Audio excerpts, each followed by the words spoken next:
So welcome to my class.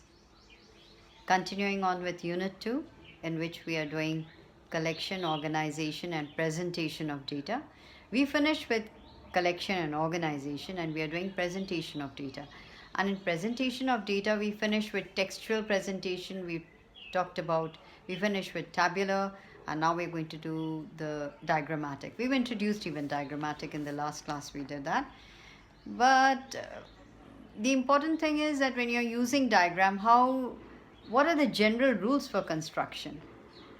So when you are giving a presentation, it becomes very important that along with the textual presentation, how are you going to illustrate? Which diagrams are you going to illustrate? How are you going to illustrate them? The diagrams that we have to study, or in the syllabus for class 11, there's what are one-dimensional diagrams, which we'll present in the form of bar diagrams, and then we talk about the pie diagrams. All right, so once again, just let's see what are the general rules of construction. So have a look. So the following general rules should be generally followed while constructing diagrams. So title: every diagram must be given a suitable title. The title should convey the subject matter and facts shown in the diagram. It should be in few words as possible. However, it should not be at the cost of clarity. The title may be given either at the top of the diagram or below. That's your choice. So first is title. Second is a proper size. A proper proportion between the height and width of the diagram should be maintained. If either the height or width is too short or too long in proportion, the diagram won't look very attractive. So a proper proportion between the height and width should be maintained to give an attractive look. And generally make the diagrams in the middle or center of the paper, but then if you're giving a textual presentation, you can do it in any of the corners, wherever you feel like. Selection of scale.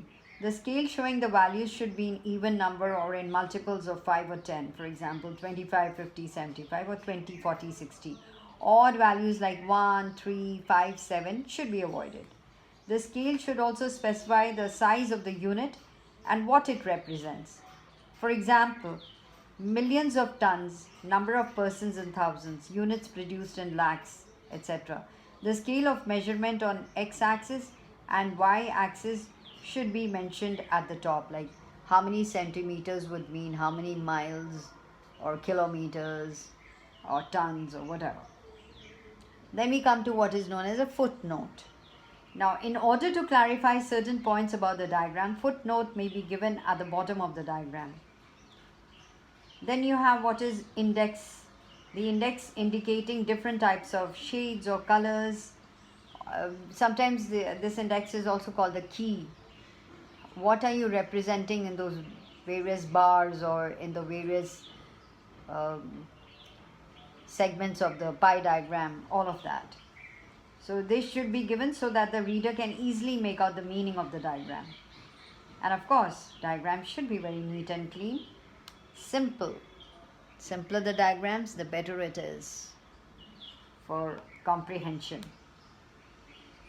So, and that is the basic idea of using the diagram, to make the textual representation better comprehensible, to understand it better.